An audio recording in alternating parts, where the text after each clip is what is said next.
नमस्कार. मी डॉक्टर मच्छिंद्र बांगर महाराष्ट्रातील हवामान परिस्थिती संदर्भामध्ये थोडक्यात अंदाज व्यक्त करणार आहे. दोन्ही समुद्रांमध्ये कुठल्याही प्रकारची पावसाळी परिस्थिती सध्या तरी नाही. उत्तर भारतामध्ये WD सक्रिय झाला आहे. त्यामुळे पावसाचं वातावरण उत्तर भारतात तयार झालं आहे. पूर्व भारतात आणि उत्तर भारतात सध्या पावसाळी वातावरण तयार होण्याचा अंदाज आहे. समोरील उपग्रही छायाचित्रामध्ये आपण बघतो आहोत की उत्तर भारतामध्ये WD आला असून मध्य भारतावर थोडी ढगाळ परिस्थिती निर्माण होऊ शकते, परंतु पावसाचं वातावरण महाराष्ट्रामध्ये फारसं असण्याची शक्यता नाही. दरम्यानच्या काळात ढगाळ परिस्थिती मात्र काही विभागात होऊ शकते. सध्या आपण GFS मॉडेलनुसार महाराष्ट्रातील थंडीचा आढावा जर घेतला तर जवळपास मध्य महाराष्ट्र, पश्चिम महाराष्ट्राचा काही भाग आणि उत्तर महाराष्ट्रात थंडीचा प्रभाव दाखवण्यात आला आहे. मात्र विदर्भ, मराठवाड्यात थंडीचं प्रमाण कमी झालं आहे. ही थंडी 2 तारखेला देखील हलक्या स्वरूपात मध्य महाराष्ट्रामध्ये आणि उत्तर महाराष्ट्रामध्ये राहण्याची शक्यता आहे. जवळपास तिचा प्रभाव कोकण आणि पश्चिम महाराष्ट्रापर्यंत हलक्या स्वरूपात राहणार आहे. थंडीचा प्रभाव 3 तारखेपासून कमी व्हायला सुरुवात होईल. संपूर्ण महाराष्ट्रातील थंडी 4 तारखेला कमजोर होणार आहे. आपण बघतो थंडीचा प्रभाव पूर्णतः 5 तारखेला संपतोय. साधारण आपण 8 तारखेला जर बघितलं तर महाराष्ट्राच्या उत्तरेकडून म्हणजे विदर्भाचा उत्तरेकडील भाग, मराठवाड्याचा उत्तरेकडील भाग, उत्तर महाराष्ट्र या ठिकाणी थंडी जाणवेल. इतरत्र थंडी जाणवणार नाही. म्हणूनच थंडीचा प्रभाव हा संपत जातोय. 10 तारखेनंतर थंडीचा प्रभाव संपून उकाडा जाणवण्याची शक्यता बहुतांश महाराष्ट्रामध्ये आहे. आपण 31/1/2024 पर्यंतचा जर महाराष्ट्रातील वेदर रिपोर्ट बघितला तर महाराष्ट्रात कुठेही पाऊस झालेला नाही.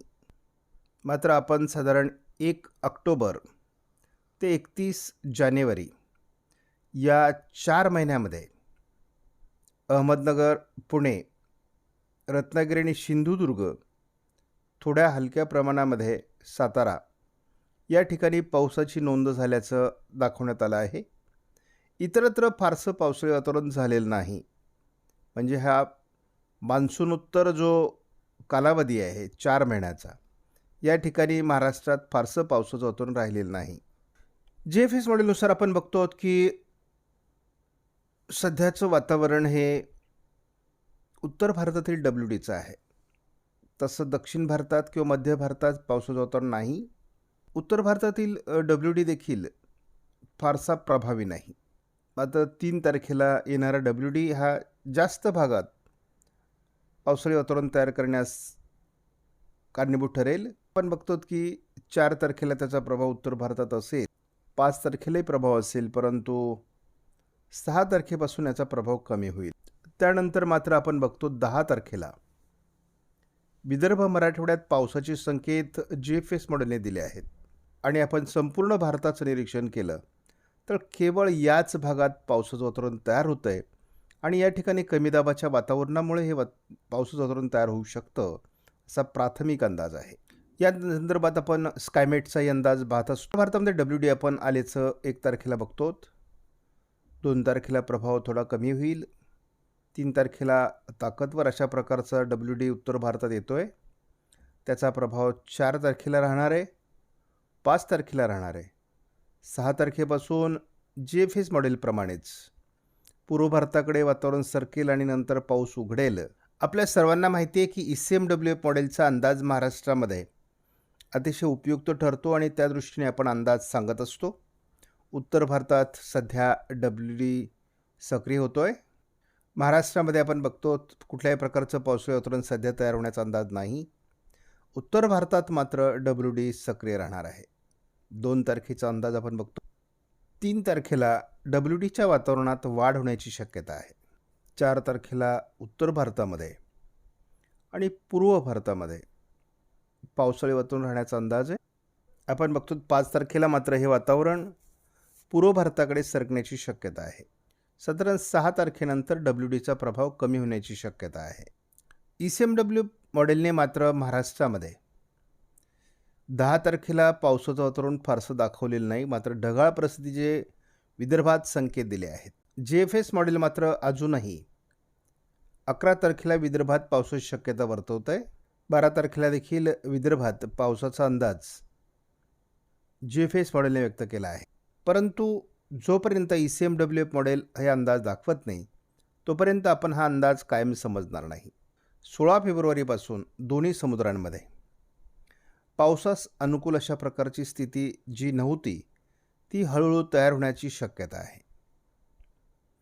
त्यामुळे यदाकदाचित फेब्रुवारीच्या शेवटी किंवा मार्चमध्ये वातावरण बदलू शकतं, म्हणजे अवकाळी पावसास अनुकूल वातावरण तयार होऊ शकतं, असा एक प्राथमिक अंदाज येतो आहे.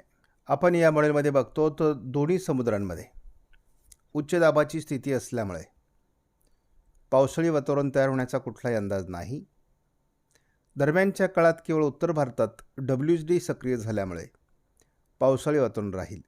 या मॉडेलने केवळ उत्तर भारतात आणि पूर्व भारतात पावसाचे संकेत दिले आहेत. आपण बघतो उत्तर भारतामध्ये WD सक्रिय झाला आहे. हे वातावरण 2 तारखेला थोडं कमजोर वाटेल, परंतु 3 तारखेला नव्याने पुन्हा WD उत्तर भारतात सरकत असल्यामुळे 4-5 तारखेला पुन्हा पावसाळी वातावरण उत्तर भारतामध्ये तयार होणार आहे. दरम्यानच्या काळात महाराष्ट्रात हलकी ढगाळ परिस्थिती निर्माण झाली तरी पावसाचं वातावरण असणार नाही. महाराष्ट्रामध्ये काही मॉडेल 10 तारखेला पावसाळी वातावरण दाखवत आहेत आणि स्थानिक स्वरूपात हे पावसाळी वातावरण तयार होईल विदर्भामध्ये, असा काही अंदाज दिला जातो आहे. साधारण हा GFS मॉडेलचा अंदाज आहे.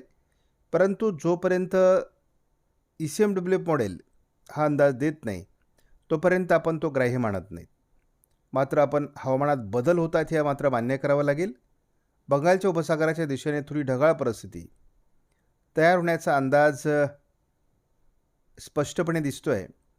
त्यामुळे विदर्भात थोडे हवामानात बदल होतील हे मात्र मान्य करावं लागणार आहे. आपणास व्हिडिओमधील माहिती महत्त्वपूर्ण वाटल्यास लाईक करा, शेअर करा, चॅनलला सबस्क्राईब करा. धन्यवाद. जय हिंद, जय महाराष्ट्र, जय बळीराजा.